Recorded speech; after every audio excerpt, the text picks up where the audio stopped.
Assalamualaikum warahmatullahi wabarakatuh. Selamat malam pemirsa redaksi Aceh TV kembali hadir menjumpai Anda dengan beragam informasi aktual dan merakyat dari Tanah Rencong.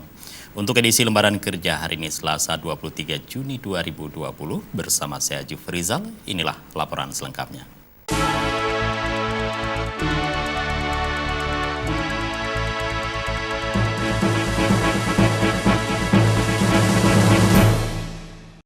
Baiklah pemirsa, kita awali dengan informasi perdana. Saudara Ketua DPD KNPI Provinsi Aceh, Wahyu Saputra menyebutkan Aceh sudah bisa dikategorikan masuk dalam zona merah pandemi COVID-19 dengan indikasi bertambahnya pasien positif bahkan termasuk para tenaga medis.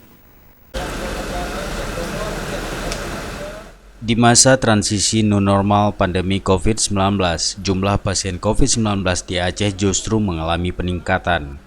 Ketua DPD KNPI Aceh Wahyu Saputra mengingatkan dengan kondisi saat ini, dirinya menganggap Aceh sudah dapat dikategorikan masuk ke dalam zona merah pandemi COVID-19.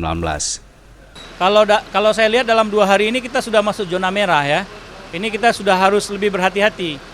Karena kita tahu kemarin sudah terdapat 10 orang lagi ya yang terdampak COVID, dan yang paling mencemaskan kita sekarang sudah terkena perawat.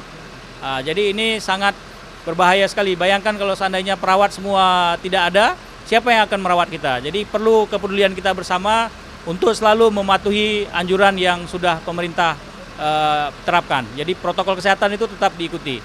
Kalau bisa semaksimal mungkin jangan berkerumun, jangan dulu ke warung kopi. Kalaupun kepingin sekali untuk minum kopi, sebaiknya take away sajalah, dibawa pulang ke rumah saja. Jadi itu anjuran kita. Wahyu mengajak masyarakat Aceh untuk tetap menerapkan protokol kesehatan dalam menjalankan aktivitas sehari-hari. Dari Banda Aceh, Tim Liputan Aceh TV melaporkan.